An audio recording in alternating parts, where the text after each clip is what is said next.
634, Abu Bakr ordered the invasion of Palestine and Syria. His plan was to take control of these provinces and cut the Byzantine Empire in half. Heraclius then reacted to that and sent a larger army to the center of the region.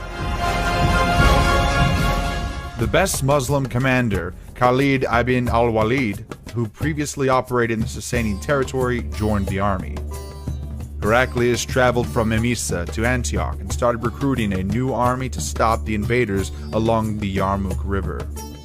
Enemies were now in the vicinity of strategically crucial Damascus, and Heraclius sent his armies to stop them. Unfortunately for them, al-Walid defeated the Romans twice and besieged Damascus.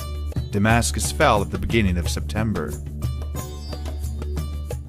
Aleppo and Antioch were now under imminent danger. However, now Heraclius had 5 armies under his command. His plan was to either fight 4 Arab armies separately or at least push them back. Initially, Muslim forces decided to defend on the Yarmouk River, but they were forced to withdraw to the plains beyond it. The Byzantines and Arabs held their positions for almost 3 months. There were attempts to negotiate a ceasefire, but they broke down, and finally, both armies engaged on the 15th of August.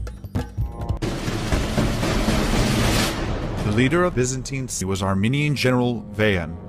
Armenian infantry was in the center, flanked by mercenary foot soldiers to the left and Greek infantry to the right. Each of these groups were backed by cavalry lines. Al-Walid divided his infantry into 4 groups, with 3 cavalry squadrons behind them and a bigger cavalry group in reserve.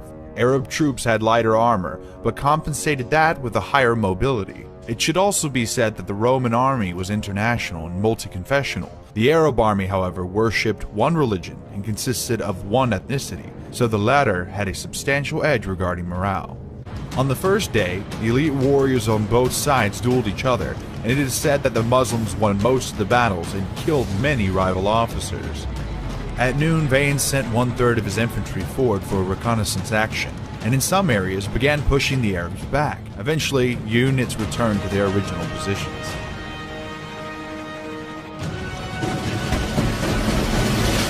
During the Muslims' morning prayer at the dawn of the next day, the Byzantines attacked.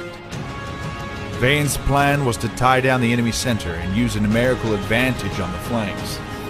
After some struggle, the Byzantines succeeded on their left side, and their enemies had to retreat all the way back to camp.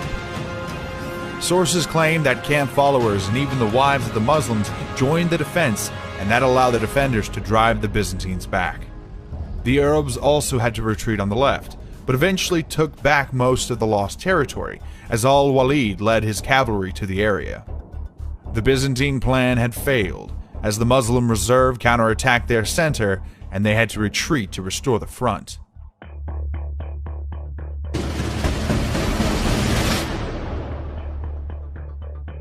The third day started similar to the second, as Vayan's left flank was able to get an advantage and killed many Muslims, but al-Walid restored the formation by sending his cavalry reserve to the right. The number of losses the Arabs took was much higher than that of the Byzantines, so al-Walid understood that his defensive tactics were bound to end in defeat and tried to come up with a new strategy.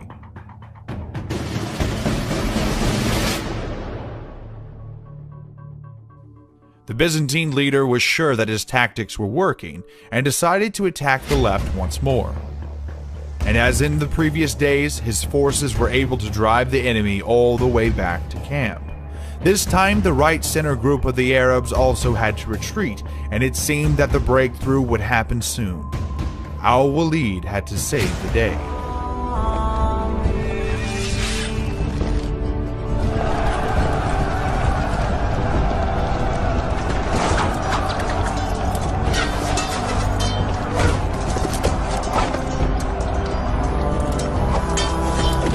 He ordered his left and left center to attack and tie down the opposition. As the Byzantine left and left center advanced too much, they had no one to defend their right side. Al-Walid would take advantage of this and send a group to attack there. The Byzantines took many losses and had to retreat to avoid encirclement. The Arab right and right center had its share of casualties, but it held off the opposing forces.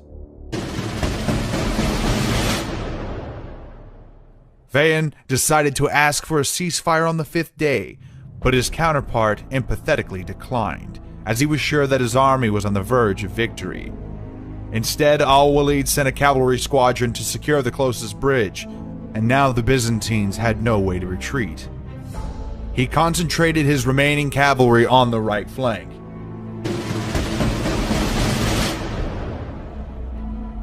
On the 6th and the last day of the battle, the Muslims were ordered forward. When the infantry engaged, al-Walid attacked the enemy cavalry and infantry from the flank and rear. The Byzantines still had an advantage in cavalry, but while theirs were spread throughout the front, the enemy riders were concentrated. Vayan's cavalry was crushed. The Muslim right succeeded in their battle against the Byzantine left, as the latter were attacked by the cavalry from the rear. Soon these troops attacked the Byzantine center, and that was the end of the battle. As the closest bridge was now under Arab control, many Byzantines among them, Vayan was killed during the retreat. The Muslims continued their invasion. In the next decades, they took Syria, Egypt, and North Africa from the Eastern Roman Empire. The Romans never returned to these lands, and the Muslims still hold dominion over them today.